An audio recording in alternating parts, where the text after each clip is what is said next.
ಸೂರ್ಯವಂಶಿ ಸುನಾಮಿಗೆ ಶ್ರೀಲಂಕಾ ಸುಟ್ಟು ಭಸ್ಮವಾಗಿದೆ. ಸೂರ್ಯವಂಶಿಯನ್ನ ಕೆಣಕಿದಂತಹ ಶ್ರೀಲಂಕಾ ಹೀನಾಯವಾಗಿ ಸೋತ್ಬಿಟ್ಟಿದೆ.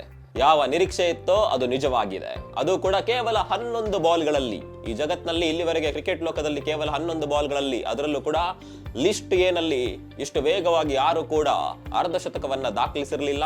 ಆದರೆ ಸೂರ್ಯವಂಶಿ ತನ್ನನ್ನ ಕೆಣಕಿದಂತಹ ಶ್ರೀಲಂಕಾ ಬೌಲರ್ಗಳನ್ನ ಅಟ್ಟಾಡಿಸಿ ಹೊಡೆದು ಕೇವಲ 11 ಬಾಲ್ಗಳಲ್ಲಿ 50 ಬಾರಿಸಿ 29 ಚೆಂಡಿನಲ್ಲಿ ಬರೋಬ್ಬರಿ 94 ರನ್ ಬಾರಿಸಿ ವಿಶ್ವ ದಾಖಲೆಯನ್ನ ಮಾಡಿದ್ದಾರೆ. ನಾನು ಈ ಹಿಂದಿನ ವಿಡಿಯೋದಲ್ಲಿ ಹೇಳಿದಂತ ಮಾತು ನಿಜವಾಗಿದೆ. ಶ್ರೀಲಂಕಾ ಸೂರ್ಯವಂಶಿಯನ್ನ ಕೆಣಕಿ ತಪ್ಪು ಮಾಡಿಬಿಟ್ಟಿತ್ತು. ಅದರಲ್ಲೂ ಕೂಡ ಈ ಸೀರೀಸ್ ನಲ್ಲಿ ಫುಲ್ ಸೈಲೆಂಟ್ ಆಗಿದ್ದಂತ ಸೂರ್ಯವಂಶಿ ಫೈನಲ್ ನಲ್ಲಿ ಆರ್ಭಟ ಮಾಡಿದ್ದಾರೆ. ಎಲ್ಲದಕ್ಕಿಂತ ಇಂಟ್ರೆಸ್ಟಿಂಗ್ ಆಗಿ ಕಾಣಿಸಿದ್ದು ಆ ಪ್ರೊಜೆಕ್ಟೆಡ್ ಸ್ಕೋರ್. ಸೂರ್ಯವಂಶಿ ಬ್ಯಾಟಿಂಗ್ ಮಾಡ್ತಾ ಇದ್ದಂತ ಸಂದರ್ಭದಲ್ಲಿ ಪಕ್ಕದಲ್ಲಿ ಒಂದು ಪ್ರೊಜೆಕ್ಟೆಡ್ ಸ್ಕೋರ್ ಬರ್ತಾ ಇತ್ತು. ಅದು 900ರ ಮೇಲೆ ತೋರಿಸ್ತಾ ಇತ್ತು. ಇದಲ್ವಾ ವೈಭವ ಅಂದ್ರೆ? ಸೂರ್ಯವಂಶಿಯ ಈ ಬಿರುಗಾಳಿ ಬಗ್ಗೆ ನಿಮ್ಗೆ ಏನನ್ಸುತ್ತೆ? ಕಾಮೆಂಟ್ ಮಾಡಿ.